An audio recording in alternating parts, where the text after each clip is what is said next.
할렐루야. 사도 바울은 하나님 앞에 부름을 입을 때에 다메섹 도상에서 예수님을 친히 만나게 되죠. 이 바울과 예수님의 만남은 전적인 하나님의 은혜임을 우리는 알고 있고 믿고 있습니다.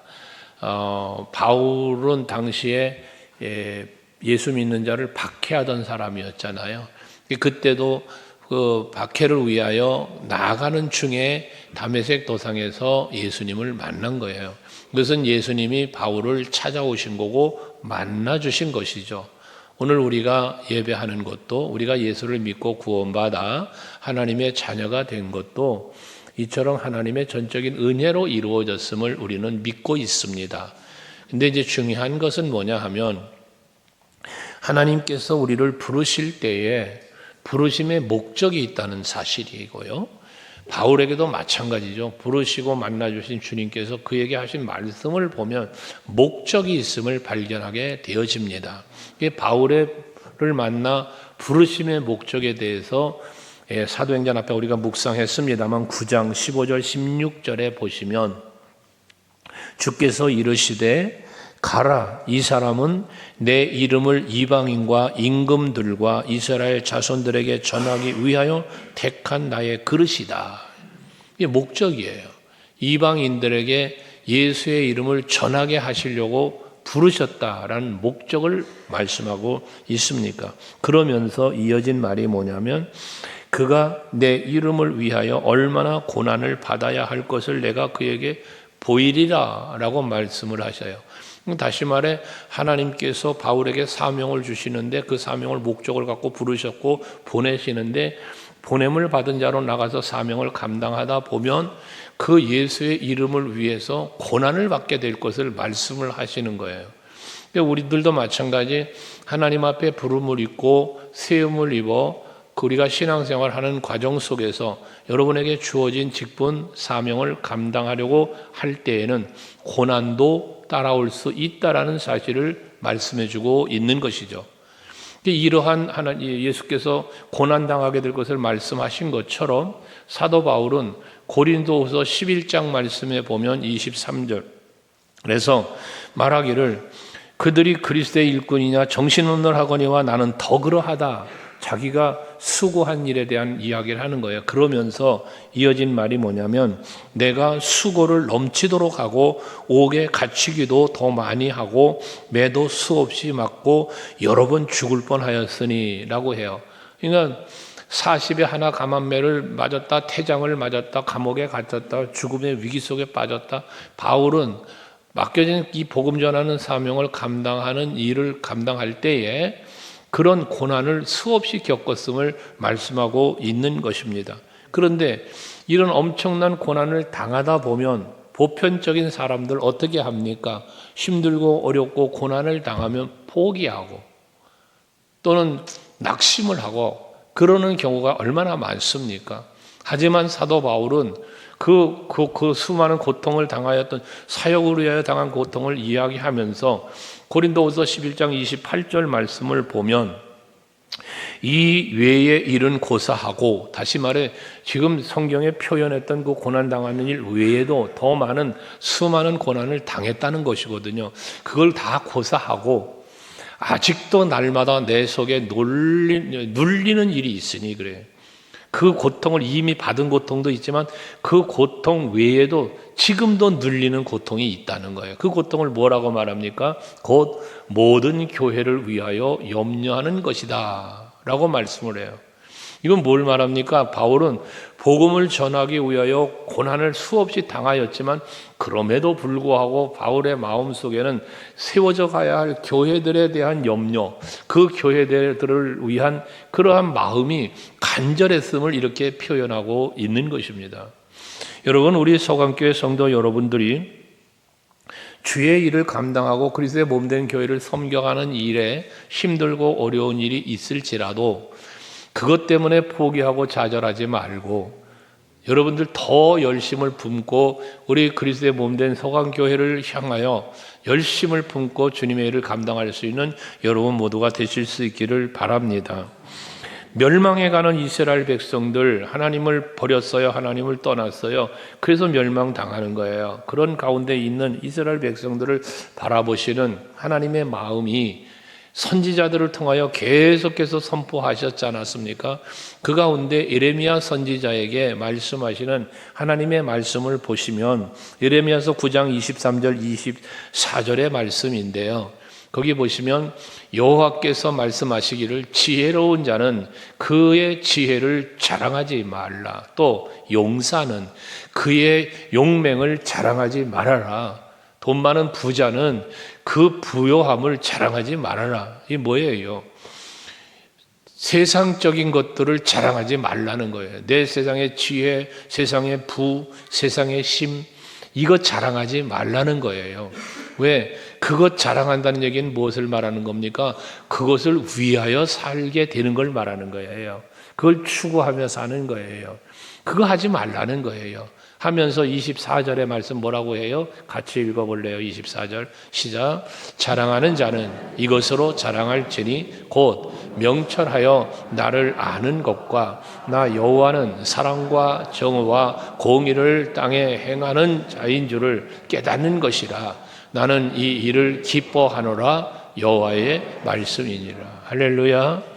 그러니까 우리의 자랑은 세상 것이 되지 말고 하나님을 아는 것, 그 하나님은 어떤 분이신지를 우리가 알고 믿는 것, 이것이 자랑이어야 됨을 말씀하고 있는 것입니다. 세상 사람들은 세상의 부하심과 세상 지식을 자랑하지요. 하지만 그건 다 헛된 것들입니다. 잠시 우리에게 주어졌다가 없어지는 것들입니다. 그런데 예수님은 어떤 비유 말씀하십니까? 어떤 어리석은 부자가 곡간에 곡식을 잔뜩 쌓아놓고 그리고서는 내 영혼아 평안하라 즐겁자 즐기자 이 말을 할 때에 이 어리석은 사람이라고 말하잖아. 어리석은 사람아, 내가 오늘 네 영혼을 불러간다면 그것이 너에게 무슨 유익이 있겠느냐라고 말씀하시죠. 무엇을 말하는 것입니까? 세상의 부와 힘과 용 모든 것 자랑하고 있는 것들은 하루아침에 내 곁에서 떠나가고 사라질 수 있는 것들이라는 것입니다. 그러므로 여러분들이 항상 인생을 사시며 신앙생활 하시면서 여러분 마음에 품어야 할 자랑은 사도 바울처럼 오직 십자가 외에는 결코 난 자랑할 것이 없다라고 고백하는 것처럼 여러분의 자랑거리는 오직 예수, 오직 여호와 하나님이시기를 간절히 바라고 원합니다. 우리가 하나님의 말씀을 따라 산다 라는 고백들을 많이 하잖아요. 또 하나님께 기쁨, 영광을 돌려드린다라는 그런 마음의 또한 소원도 이야기를 하고 있는데, 그러나 정작 우리의 살아가는 삶을 보면 하나님을 의지하거나 말씀을 따라 사는 게 아니라 사람을 의지하고 세상을 의지하는, 세상 것을 의지하는 것을 볼 때가 많습니다. 하지만 그 결과는 무엇들입니까? 세상을 바라보며 사람을 바라보며 살아간 사람의 결과는 무너짐입니다. 망함입니다. 우리가 코로나라고 하는 엄청난 것을 겪은 지 얼마 되지 않았습니까? 이 코로나 팬데믹을 겪으면서 우리가 한번 돌아보면 얼마나 참 어처구니 없는 일을 우리가 겪었습니까? 거기 그 당시에 일었던 그 상황 속에서 우리는 무너져 내렸어요. 30%의 교회와 30%의 성도가 여러분 신앙을 잃어버렸어요. 그래서 성도들이 코로나 이 팬데믹을 겪으면서 교회를 떠나버렸어요. 영상으로 예배를 드려요. 그러면서 자기가 신앙생활 잘하는 줄로 알아요. 영상으로 예배 드리고 교회를 떠났는데 탈교회라고 그래요. 이걸 탈교회. 교회를 벗어난 거예요. 그 탈교회가 탈교회에서 머무는 게 아니라 탈신앙까지 가는 거예요. 예수를 아예 떠나버리는 거예요. 이 지경에 이르렀어요. 통계적으로 30%라고 통계를 내고 있어요. 현실적으로 지금 교회마다 예배드리는 예배 인원이 그렇게 통계적으로 줄었고 교회가 줄었고 문을 닫고 이런 형편이라는 것이죠. 왜 그랬을까? 성경적 가치관, 기독교적 가치관, 예수 그리스도의 십자가의 보혈의 그 소중함, 이러한 사실들을 정확하게 모르고 신앙생활을 했다는 거예요. 교회를 다니고는 있지만 교회 안에서 정작 우리가 추구해 가야 할 하나님 중심, 말씀 중심, 이 교회 중심, 이 성경 속에서 말하고 있는 예수 중심, 그 십자가 은혜와 사랑 중심의 신앙생활을 하지 못하고 세상적 관계, 지향적 삶만 살아왔기 때문에, 교회도 그것들을 추구했기 때문에 이러한 코로나라고 하는 상황 속에 무참히 힘없이 무너져 버리고 만 것이라는 겁니다. 그러므로 우리 서강교회는 정말 예수 십자가의 은혜와 사랑과 그 보혈의 피가 흐르는 생명수 샘물의 강가와 같은 교회가 되어야 하고, 우리 성도 여러분들도 마찬가지 그 은혜와 사랑이 내 중심 속에 있어서 오직 힘들고 어려운 고난이, 어떤 고난이 닥쳐와도 그 믿음을 지키며 하나님의 거룩하신 뜻을 이루어가는 그러한 우리 서강교회 성도들, 우리 또한 교회가 되어져야 할 것입니다. 이를 위해서 우리는 정말 하나님 중심의 사람이 되어야만 하는데, 말씀 중심의 사람이 되어야 하는데, 하나님 중심의 사람이 되어야 한다는 것은 결과적으로 무엇을 말하는가 살펴보면, 오늘 본문에도 나타나고 있습니다마는 27절, 28절의 말씀에 보면 아시아로부터 온 유대인들이 지금 뭐 합니까? 바울의 사역을 방해하고 심지어 바울을 죽이려고까지 하는 무리를 만들어, 무리를. 27절에 보면 모든 무리를 뭐해? 충동하여 라고 말하잖아요. 무리를 충동하여 그 충동함을 받은 무리가 함께 힘을 합하여 뭐 하는 거예요? 바울을 죽이는 거려고 하는 거예요. 28절에 보면 외치되 이스라엘 사람들아 도우라 라고 말하면서 이스라엘 사람들을 모으는 거예요. 사람을 모으는 거예요. 뭐 하려고? 무리를 지어 바울을 죽이려고요. 여러분, 우리 서강교회는 하나님이 중심이 되는 교회가 되어야지 사람이 중심이 되어진 무리가 되면 안 된다는 거예요. 무리의 힘을 가지고, 다수의 힘을 가지고 하나님의 뜻을 거역하고 사람의 일을 도모해가는 그러한 교회가 되면 안 되는 걸 말하는 것입니다. 민주주의의 이론은 다수결의 이론입니다. 다수의 사람이 오케이 하면 되는 거예요. 이게 다수결이에요. 민주주의라는 말하는 거예요. 그러나 우리 교회는 민주주의가 아니죠. 교회는 복음주의예요. 그래서 다 아니라고 해도 복음으로 진리로 예스하면 예스가 되는 거예요. 여러분 보십시오. 12명의 정탐꾼 중에 10사람이 아니요 한 거예요. 근데 2사람이 오케이 한 거예요. 하나님은 그 2사람을 붙잡고 일을 하시는 거거든요. 하나님의 일은 그와 같은 것입니다. 여러분, 교회 안에서 당짓는 일을 하지 말아야 돼요. 무리를 지어 하나님의 일을 대적하는 것은 그 중심에 누가 있냐? 사람이 있는 거예요. 하나님의 일을 방해하고 대적하고 교회를 무너뜨리려고 하는 의도를 가진 무리들은 전부 그 중심에 사람이 있어요. 여러분들 그런 무리를 만들지도 말고 무리 속에 들어가지도 말고 오직 내 안에는 예수가 계시고 오직 하나님의 말씀이 중심이 되어서 그 뜻을 따라가는 여러분들이 되실 수 있기를 바랍니다. 예수님 시대에도 바울이 지금 그런 고통을 겪는 거지만 예수님 시대에도 그랬잖아요. 빌라도 총독이 예수님이 죄가 없음을 알아요. 그럼에도 불구하고 무리들이 그만 예수님을 십자가에 달려 죽여야 된다고 소리치자 그 무리의 소리에 이끌려 빌라도 총독은 예수님을 내어주어요. 십자가에 죽으시는 거죠. 물론 예수께서 십자가를 지고 죽으심이 하나님의 뜻이지만, 그러나 우리가 그 빌라도 총독이라는 사람의 입장으로 놓고 볼 때 그 무리들의 소리를 들었다는 이 사실, 우리들이 신앙생활 속에서 여러분이 교회 생활을 하시면서도 사람의 소리에 귀를 기울이고 그 사람의 생각이 주도가 되어서 무리를 지어 그 무엇인가를 추구하고 간다면 하나님의 일을 거스르고 교회를 힘들게 할 수 있는 상황이 이룰 수 있다는 사실을 보여주는 거예요. 이 일이 세상에서 일어나는 일이 아니고 성전에서 일어나는 일이에요. 이게 무서운 일인 거예요. 여러분, 우리는 교회 안에 세상 사람들이 말하는 집단 이기주의라 말하는 이런 것들이 교회 안에 형성되어서는 아니 됩니다. 언제나 우리가 지금 리더자 훈련을 시키고 있지만 그 리더자 훈련을 받는 분들에게 늘 하는 말이지만 내 마음에 드는 사람, 내가 편한 사람만 모아서 무슨 일을 해간다 하면 그건 하나의 당 짓는 것에 불과하다. 그러니 그 누구를 막론하고 함께 어우러져 주님의 일을 할 수 있는 리더들이 되어야 하고 누군가가 하나님의 일을 이루어 간다면 가서 협력하는 섬기는 자도 되어야 한다라는 교육을 하고 있습니다. 여러분, 우리 서강교회는 언제나 하나님이 중심이 되고 예수가 중심이 되어서 누군가가 그 일을 감당하려고 할 때에 모든 성도들이 함께 협력해 나아가는 우리 모두가 되어져야 할 것입니다. 이게 하나님 중심이 되는 사역인 것입니다.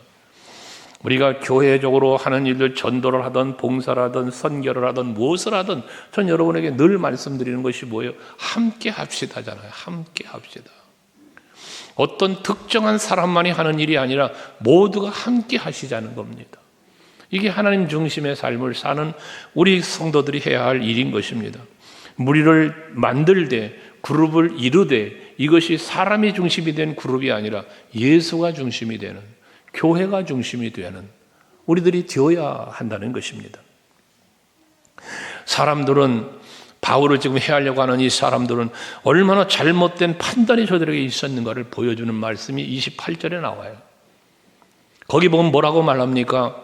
외치기를 이 사람은 각처에서 우리 백성과 율법과 이곳을 비방하여 모든 사람을 가르치는 자라. 여러분, 언제 바울이 이스라엘 민족을 비방했습니까? 언제 저 성전을 비방을 했습니까? 저들의 율법을 비난했습니까? 아니잖아요. 여러분, 율법은 비난받아야 될 율법이 아니죠. 우리가 이 율법을 다 행위로 지킬 수 없다. 그래서 예수께서 우리를 위하여 대신 십자가 지셨다. 바울이 전한 것은 복음, 예수 십자가의 사랑이었지 율법을 대적하고 율법을 부인하는 게 아니었잖아요. 근데 이들은 지금 잘못된 판단을 하는 거예요. 바울이 외치는 예수, 바울이 외치는 복음을 저들을 지금 비난하는 걸로 판단한 거예요. 그 그릇된 판단이 지금 이런 당을 짓고 무리를 만들어 바울을 죽이려고까지 했던 것 아니었습니까? 오히려 사람들을 모으려고 고함을 치며 모여라 도역자들이라 하고 이런 행위를 했다는 것입니다.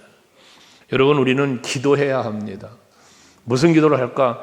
영적인 분별력을 달라고 기도하셔야 됩니다. 나의 판단력이 흐트러지면 안 됩니다. 잘못되면 안 됩니다. 올바른 판단을 하려니까 어떻게 해야 돼요? 악의 영의 지배를 받는 내 마음이 아니라 성령의 지배를 받을 수 있는 내가 되어야 하지 않겠습니까? 그럼 악의 영의 미혹인지 성령의 이끄심인지를 분별할 수 있는 분별력이 있어야 되지 않겠습니까? 함으로 여러분 기도하시라는 겁니다. 분별력을 달라고. 대다수의 무리와 군정이 모였다고 옳은 게 아니잖아요. 전체 국민이 다 모여서 선택했다고 그게 진리는 아니잖아요. 민주주의적 사회학적으로 볼 때 민주주의 다수결이라는 것은 성립이 되나 하나님의 뜻이라는 관점으로 바라볼 때는 아니라는 것이죠. 그게 진리는 아닌 거예요. 모두가 바라고 원하는 것일 수 있으나 그것이 진리는 아니더라는 거죠. 정치 얘기를 하긴 그렇습니다만은 여러분, 국민들이 대다수가 뽑아서 세운 대통령, 국회의원들 그 사람들이 진리입니까? 그게 답입니까? 아니잖아요. 겪어보면. 그러니까 진리는 아니라는 거예요. 우리의 진리는 어디에 있어? 말씀 안에, 예수 안에, 성령 안에 있음을 우리는 믿음 안에서 찾고 바라보는 것이죠. 하나님께서 최종적인 구원자요 예수만이 진리라는 거예요. 나로 말미암지 않고는 아버지께로 올 자가 없다. 예수님 말하잖아요. 변함없는 진리, 영원한 진리. 그래서 우리는 하나님 중심으로 살아야 한다는 것입니다. 많은 사람의 말을 따라가지 말라는 거예요. 교회 안에서 기관이든 구역이든 어떤 모임이든 간에 그 모임은 항상 하나님이 중심이 되고 예수가 중심이 되고 말씀이 중심이 되는 교회에 유익함을 끼치는 일이 이루어져야 한다는 것입니다. 여러분들, 내가 중심이 되지 말라는 얘기를 늘 하는 거예요. 내가 중심이 돼버리면 이건 하나님 중심을 떠나가게 돼 있어요. 내 생각에는요 하지 말라는 거예요. 누가 뭐라 해도 하나님의 말씀은 반드시 성취되고 하나님의 말씀을 따라 사는 것이 하나님의 기쁨이 된다는 이 사실을 잊지 마시고 언제나 하나님 중심의 신앙생활 할 수 있는 여러분 되시기를 바랍니다. 또 하나 우리가 하나님 중심으로 사는 사람에게는요, 어떠한 긴박한 상황이 오고 죽음의 공포가 몰려온다 할지라도 끝나지 않는다는 거예요. 그게 끝난 게 아니라는 거예요. 오늘 본문 말씀에 보면 사도 바울은 유대인들의 그 모함 때문에 그 소동으로 말미암아 31절 32절에 보면 죽을 위기에 놓여 있어요. 죽음 직전에 놓여 있어요. 근데 그때 바울에게 일어난 그 엄청난 사건이 일어나고 있는 그 상황에서 천부장이 나타나잖아요. 천부장이 그 소식을 듣고 와요. 달려와서 그 죽을 수밖에 없는 어떤 상황에서 바울을 지켜주는 거예요. 물론 천부장이 지금 자기들로 데리고 가서 거기서 이제 신문하고 심판하고 하려고 하겠죠. 그러나 중요한 건 뭐냐면 하나님께서는 그를 통하여 지금 바울을 지켜주고 있다는 사실을 보여주고 있는 겁니다. 여러분, 우리가 여러분들이 하나님의 일을 이루기 위해서 하나님의 뜻을 따라 살아가려고 하면요, 박해를 당할 수 있고 조롱을 받을 수 있고 여러 가지 어려운 상황들을 만날 수 있습니다만 하나님께서는 그 거룩하신 뜻을 이루어 가시기 위하여 여러분들을 붙잡고 일을 하시기 때문에 그 모든 역경과 고난을 넘어설 수 있도록, 그 고난과 여러 가지 역경이 여러분을 해하거나 하나님의 주신 사명을 감당하는 길을 가로막지 못하도록 하나님은 일하시는 분이라는 겁니다. 우리 교회가 해야 할 일, 사명이 있어 하나님이 세우신 교회이기에 우리 서강교회를 통하여 일하시는 하나님의 뜻은 이루어진다는 거예요. 여러분 한 사람 한 사람에게 사명 주시고 직분 주셔서 감당하게 하시는 그 모든 일들을 방해받는 일들이 있을 수 있어도 하나님은 반드시 지키시며 그 일을 이루어 가시는 분이 하나님이시라는 것입니다. 사도 바울은 성전 밖으로 끌고 가서 죽이려고까지 했지 않았습니까? 하지만 하나님께서는 그를 붙잡아 주시는 거예요. 그래서 그가 그 맡겨진 사명을 감당할 수 있도록 이끌어 주시는 거예요. 뒤에 이제 사도행전 23장에 나오는 말씀이지만 사도행전 23장 11절 말씀을 보시면 하나님께서 그날 밤에 주께서 바울 곁에 서서 말하시기를 뭐라 말합니까? 담대해라. 네가 예루살렘에서 나의 일을 증언한 것 같이 로마에서도 증언하여라 하리라. 이메요. 너 가야 된다. 여기가 끝이 아니라는 거예요. 너 여기가 끝이 아니야. 너 일어서야 돼. 너 로마 가야 돼. 내가 너를 로마로 보내려고 널 택한 거야. 이게 하나님이 바울을 택하신 목적이고 쓰시는 은혜예요. 그렇다면 우리 교회를 세우신 하나님의 목적이 있고 여러분을 택하여 세우신 목적이 있다는 것이죠. 그 하나님의 뜻이 이루어지기 전까지는 결코 여러분 망하지도 죽지도 않는다는 사실을 말씀하는 거 아닙니까? 그래서 말하는 거예요. 사명이 끝나기 전에는 죽지 않는다. 여러분 기억하셔야 돼요. 내 사명이 다하는 날까지 하나님은 나를 살려놓으신다고요. 그 사명 감당하게. 하나님은 로마의 복음을 전하기 위해서 로마의 군인으로 사도 바울을 보호하게 하셔요. 그 보호 속에 로마를 보내시는 거예요. 참 아이러니한 일 아닙니까? 그래서 사도 바울은 그와 같은 하나님께서 하신 일을 고린도후서 1장 8절과 9절에서 말하기를 형제들아 우리가 아시아에서 당한 환난을 너희가 모르기를 원치 아니하노니 심에 겹도록 심한 고난을 당하여 살 소망까지 끊어지고 라고 말하죠. 그러면서 여러분 9절 같이 읽어볼게요. 9절 보시면 시작. 우리는 우리 자신이 사형 선고를 받은 줄 알았으나 이는 우리로 자기를 의지하지 말고 오직 죽은 자를 다시 살리시는 하나님만 의지하게 하심이라. 할렐루야죠. 여기서 죽는 줄 알았어요. 근데 그게 아니라는 거예요. 죽은 자도 살리시는 하나님을 믿게 하시려고 하나님께서는 우리는 죽는 줄 알았어. 여기가 죽음을 선고받았어. 이제 나는 사형 선고받았어. 여기서 죽는 줄 알았어. 근데 아닌 거예요. 하나님은 죽은 자 가운데서 살리시는 하나님이심을 우리로 경험하게 하시고 또한 그것을 믿게 하시기 위해 하나님이 하신 일이라는 거예요. 바울이 심한 고난으로 살 소망까지도 끊어지고 마치 사형 선고를 받은 것처럼 그런 생각할 수 있었지만 아무도 의지하지 말고 오직 죽은 자를 살리시는 하나님만 의지해라. 하나님만 바라보라 라고 말씀하고 계시는 하나님을 바울은 경험한다 그 말이에요. 그것이 곧 뭐예요? 바울이 하나님 중심으로 살아갈 수 있는 그런 중심의 삶을 살게 하는 것이다 그 말씀입니다. 앞에서도 말했던 것처럼 여러분들 우리가 주의 일을 하다가 여러 가지 어려움을 겪을 수 있겠죠. 혹 죽을 것만 같은 이러다가 내가 망할 것 같은 막 이런 상황이 있을 수도 있지 않겠어요? 그때에 절망과 포기하는 것이 아니라 하나님이 나를 아시고 하나님이 나를 기억해 주시며 하나님이 나를 쓰시고자 하신다는 사실, 그리고 함께 해 주신다는 이 사실을 믿으면, 그것을 믿을 때 하나님은 그 손을 내밀어 여러분 붙잡아 주시고 그 어려운 상황으로부터 여러분 건져 주시면서 또 더 큰 소망과 더 큰 능력을 주시면서 여러분이 사명의 길을 걸어갈 수 있게 해 주신다는 이 사실을 믿으시기를 바랍니다. 그게 하나님 중심으로 사는 사람이 누리는 누림이고 능력이 되는 것입니다. 그러면서 모든 것이 이제 끝났구나, 더 이상 안 되겠구나 라는 생각을 가질 때에도 하나님은 그 길을 열어주시는 분이신다는 사실을 믿게 되면 그 믿음은 뭐합니까? 막혀진 것 같은 그 상황에서도, 그 힘들고 어려운 상황에서도 포기하지 않고 하나님을 찬양하며 하나님께 영광 돌리며 하나님 그리스도 예수의 복음을 전하게 되어진다는 거예요. 그러니까 바울과 실라가 감옥에 갇혔음에도 불구하고 하나님을 찬송하며 영광을 돌렸고, 옥문이 열리자 도망갈 기가 있음에도 도망가지 아니하고 오히려 그 간수장을 복에게 복음을 전하며 그와 그 가정을 구원시키는 이러한 놀라운 일을 행하는 것이 바로 바울의 삶이었지 않았습니까? 마찬가지입니다. 지금 매를 맞고 죽는 상황이요.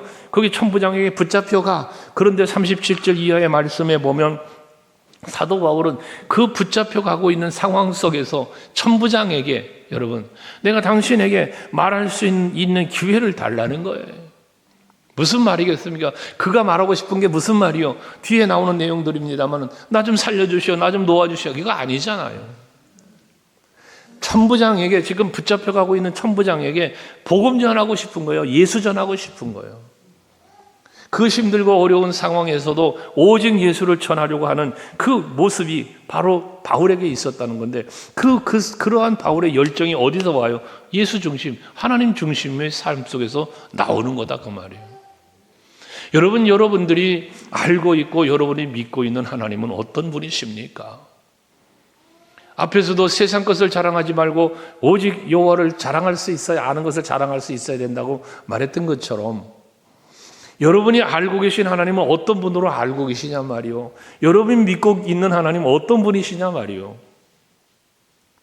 정말로 우리가 하나님에 대해서 올바른 진리를 바르게 알고 믿는다면 우리들의 생각이 바뀌고요, 우리의 삶이 바뀌게 되어 있습니다. 다메섹 도상에서 예수를 만난 바울이 바뀌어진 것처럼 여러분이 정말로 하나님에 대하여, 그의 그 사랑에 대하여, 그 능력에 대하여, 그의 공의에 대하여 확실하게 알고 믿으면, 첫째는요, 감사와 감격함에 눈물이 있고, 둘째는 두렵고 떨리는 마음이 있는 거예요. 그래서 우리의 생각이 바뀔 수밖에 없다니까요. 내 삶의 습관이 바뀔 수밖에 없어요. 예수를 믿고 예수를 만나고 진정한 믿음 안에 들어서니 구습을 따르던 옛사람 벗어버리고 오직 심령이 새롭게 되어 새 사람을 입게 되어진단 말입니다. 이게 변화인 것입니다. 우리 서강교회 성도 여러분들이 이런 변화가 일어날 수 있길 주의 이름으로 축복합니다. 바울은 복음에 대한 소중함을 알았습니다. 그 가치를 알아요. 그러다 보니까 그 마음속에는요, 복음을 부끄러워하질 않아요. 바울은 복음을 부끄럽게 여기질 않았습니다. 담대했습니다. 죄수의 몸으로 결박되어 끌려가는 참 부끄러운 모습 속에서도 그의 입술엔 담대함이 있었습니다. 내가 여기 결박이 되어 죄수의 몸이 되어져 있는 이 모습 외에는 다 당신들 나같이 되기 원한다. 이런 외침을 그 많은 사람들 앞에서, 아그리파 왕 앞에서 외치지 않습니까? 이게 바울의 모습입니다. 복음은 부끄러운 게 아닙니다. 자랑스러운 것입니다. 이것이 여러분 마음에 있어야 합니다. 그러니까 아무리 상황이 가로막히고 어려워도 멈추어지지 않는 거예요. 하나님 중심의 사람은, 예수 중심의 사람은 이 복음을 전하고 싶은 마음의 열정이 뜨거워서 전하지 않으면 내게 화가 있을 것이라는 바울의 고백처럼, 예레미야 선지자가 내 마음에 불 붙는 듯하여 이 표현을 그렇게 하는 것처럼 여러분들이 정말 예수를 전하고 싶고 하나님 나라를 전하고 싶고 그 손 잡아 이끌어 그리스도의 몸된 교회로 인도하고 싶어서 그 마음에 뜨거운 열정이 생겨지는 이 사람이 하나님 중심의 사람이요 예수 중심의 사람이 되어 있다는 증거인 것입니다. 로마서 1장 16절 말씀 바울의 고백 아닙니까? 같이 한번 읽어볼까요? 시작. 내가 복음을 부끄러워하지 아니하노니 이 복음은 모든 믿는 자에게 구원을 주시는 하나님의 능력이 됨이라. 먼저는 유대인에게요 그리고 헬라인에게로다. 여러분 그렇습니다. 이 복음은요 구원받는 우리들에게 주신 하나님의 능력이라는 거예요. 고린도서 1장 18절도 말하잖아요. 십자가의 도가 멸망당하는 자들에게는 어리석게 보이는 것이지만 구원받는 우리들에게는 하나님의 능력이 됨이라. 여러분에게 예수는 능력이 되십니까? 여러분에게 십자가는 여러분들의 믿음을 지키는 능력이 되시냐고 말이에요. 이것이 그 복음이 예수의 십자가의 그 사랑이 하나님의 나라에 대한 소망이 여러분들의 믿음 생활에 능력이 되고 힘이 되어야 한다는 거예요. 그 사람이 진정 예수 중심의 사람이 되어 있다는 증거란 말이에요. 그래야만 예수를 전할 수 있는 삶을 또 살게 되어진다는 것이죠. 앞에 말한 것처럼 사도 바울은 지금 결박되어 있는 죄수의 몸으로 붙잡혀 있는 거예요. 그런데도 불구하고 천부장에게 전도하기 위해서 복음을 전할 수 있는 기회를 달라고 요청하고 있다는 사실이죠. 전도는 좋은 상황에서만 하는 것이 아닙니다. 어떠한 상황에서도 우리는 전해야 되는 게 예수고 복음입니다. 그래서 사도 바울은 디모데를 여기에 권면하면서 마지막 유언서잖아요. 디모데서가 바울의 마지막 유언서입니다. 그때 바울을 권면하면서 디모데전서 4장에서 말하기를 2절에 너는 말씀을 전파하라. 때를 얻든지 못 얻든지 항상 힘써라.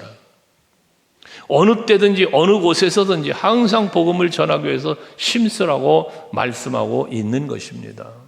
그러기 위해서 뭐가 필요하다고요? 복음을 부끄럽게 여기지 말아야 된다. 복음을 자랑스럽게 여겨야 가능한 일이라는 것입니다. 여러분 한번 질문해 볼까요? 여러분 예수님을 부끄러워해 본 일이 있으신가요? 여러분 예수를 부끄러워해 본 일이 있으셔요? 아니라고 다들 대답하시죠? 그럼 이런 경험은 혹시 있으십니까? 직장 동료들과 함께 회식을 하러 갔습니다. 거기서 술잔이 돌아다니고 있습니다. 그 술잔을 거부할 수 없어 마셔본 경험은 있으신가요? 만약에 그 경험이 있다면 여러분은 예수를 부끄럽게 여기신 분입니다.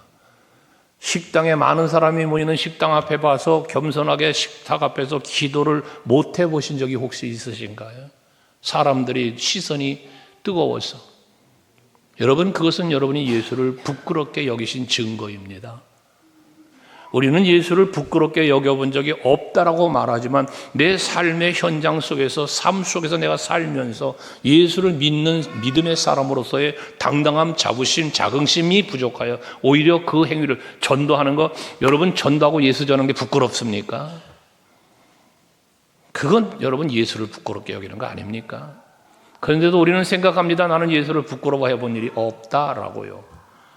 여러분 우리는 삶의 현장에서 수없이 예수를 부끄럽게 여겼던 그러한 마음과 그러한 삶을 살아왔던 경험들이 있을 것입니다. 이런 변화가 일어나야 합니다. 그래야 복음을 전하게 되고 전도도 할 수 있게 되어지는 것입니다.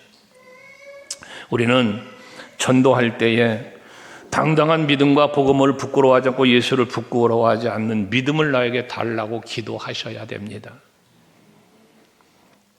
바울은 감옥에 갇힌 상황에서 기도를 요청합니다. 골로새서 4장 3절 말씀인데요. 바울의 기도 요청에서 여러분 우리가 한번 깨달아야 할 게 있습니다. 기도의 내용인즉슨 그렇습니다. 또한 우리를 위하여 기도하되 하나님이 전도할 문을 우리에게 열어주사 그리스도의 비밀을 말하게 하시기를 구하라. 내가 이 일 때문에 매임을 당하였다. 복음 전하다가 지금 붙잡혀 살아요, 바울이. 근데 지금 뭘 부탁합니까? 이 옥문이 열려서 내가 복음을 계속해서 전할 수 있도록 이 문이 열리기를 기도해 달라고 지금 바울이 요청하는 거거든요. 그런데 여러분 한번 생각해 보십시오. 여러분들이 복음을 전하지 못하도록 여러분들을 가둬놓는 감옥에 갇혀 있나요? 여러분 복음을 전하면 감옥에 갇히는 그런 상황이 있나요? 아니잖아요. 우리는 지금 어떤 감옥에 갇혀 있습니까? 여러분, 우리 감옥에 갇혀 살아요. 어떤 감옥에? 내 마음의 감옥에 갇혀 삽니다. 복음을 부끄럽게 여기는, 예수를 전하지 못하게 하는 그 마음의 감옥에 갇혀 있어서 복음을 전하지 못하고 전도하지 못하는 거예요. 사단이 만들어 놓는 울타리 속에 내가 갇혀 있는 거예요. 기도하셔야 합니다. 이 문이 열리도록 기도하셔야 된다고 말이에요. 여러분의 의지 갖고 안 열려요. 이거는 전도하자, 새생명 전도 축제를 이번에도 또 하는데, 여러분 아무리 선포하면 뭐합니까? 전도 한 사람도 해보지 못하고, 전도하여 그 손을 이끌고 성전에 나오는 것가 아니라 나아가 예수를 믿으라고 함께 천국 가자고 이 말 한마디조차 못하며 신앙생활하고 있는 모습들이 여러분 속에 있을 터인데요. 그러니 그 마음의 문을 열어달라고 기도하셔야 된다는 겁니다. 우리는 언제나 전도할 기회를 놓치지 않도록 깨어있는 전도자가 되어야 하고, 아직도 전도를 해보지 못했고 열매를 맺어본 일이 없다면 간절하게 전도의 문을 열어달라고, 내 마음의 문을 열어달라고 기도해야 된다는 것입니다. 그래서 올해가 다 가기 전에 단 한 사람에게라도 복음을 전하고 예수를 전하고 그가 하나님께로 다 나올 수 있도록 기도할 수 있는 여러분들이 되시기를 바랍니다. 전도는 슬로건이 아닙니다. 예수는